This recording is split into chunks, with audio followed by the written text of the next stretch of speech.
মক্কার সবচেয়ে বড় হাদিয়া হচ্ছে হেদায়েত এবং বরকত। এই দুটো আপনাকে সাথে নিয়ে আসতে হবে। সাথে সাথে নিয়ে আসবেন শান্তির পয়গাম এবং আমানতদারিতা। এই চারটা গুণই ইব্রাহিম আলাইহিস সালামের মধ্যে ছিল। তিনি এইটাকে হেদায়েতের ঘর বানাইছেন, এটাকে বরকতের আকর বানিয়েছেন।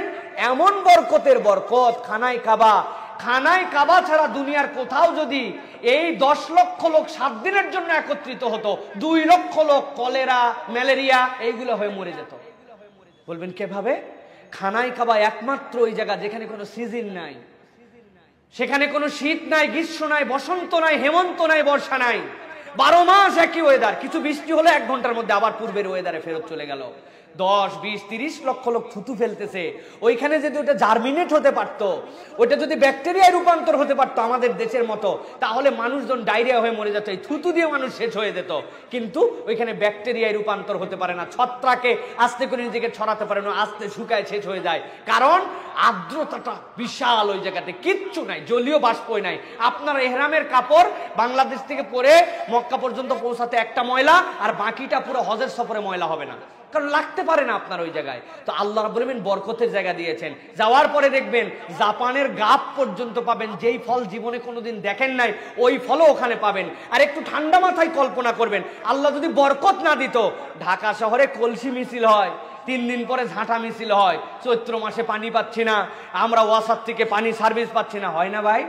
আপনাদের না হলেও আমরা তো দুর্বল গরিব এলাকায় থাকি, আমাদের এলাকায় হয়, আপনারা ভিআইপি এলাকায় থাকেন, হয় না হয়তো, এই জন্য কথা বলতেছেন না। এখানে কত লোক বসবাস করে?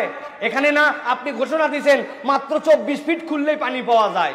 এই জায়গাতে আশপাশে জলাধার, আর পুরা মক্কা মদিনার আশপাশে কোনো জলাধার আছে? কিন্তু কোনোদিন কোনো হাজির মুখে শুনছেন যে ভাই বাথরুমে ঢুকছিলাম, এরপরে পানি নাই বাথরুমে, আমি না শুইছে বাড়াই আসছি? শুনছেন কোনোদিন? কোনোদিন শুনেন নাই। একটা হাজির কোনোদিন খাওয়ার পানির অভাব হয়েছে, একটা হাজির আপনি কল্পনার মধ্যে নিলেন না?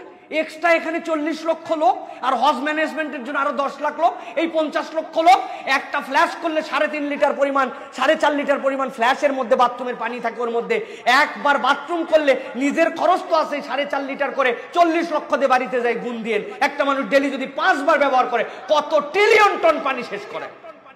আল্লাহ বলছেন এটা বরকত, এটা বরকতের জায়গা। শুধু ম্যানেজমেন্ট দিয়ে না, আল্লাহর দয়া আছে এর উপরে। সুতরাং এই বরকতের ধারণাটা আপনার জীবনে ভরে নিয়ে আসতে হবে। এই হাদিয়া কোনোদিন ফুরাবে না। আর হেদায়েতটা নিয়ে আসতো। আপনি কি হেদায়েত পালেন? আপনি আল্লাহকে যা যা সাক্ষ্য দিয়ে আসছেন, এটা আপনার জন্য হেদায়েত। আমি আর তোমাকে ছাড়া কারো প্রশংসা করব না, তেলবাজি করে আমি চলবো না, তোমাকেই আমি ক্ষমতাধীরাজ মনে করেছি, তোমাকে যাবতীয় প্রশংসা তোমার জন্য, তোমার সাথে কাউকে শরিক করব না। আল্লাহ, আমি তোমার যা যা হুকুম যেভাবে করতে বলছো সবগুলা সেভাবে করব, তুমি যেভাবে বলছো মিনা মুজবা আরবা সবগুলা করে আসছি।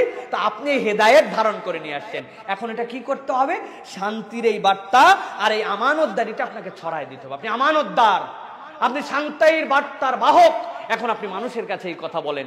এইটা যদি হৃদয়ে ধারণ করতে পারেন, আপনার খেজুর একটাও 1 লিটার পানি না আনলেও হাজির এই আল্লাহর পক্ষ থেকে দেওয়া এই হাদিয়া কোনোদিন ফুরাবে না। আমরা চেষ্টা করব তো ইনশাআল্লাহ।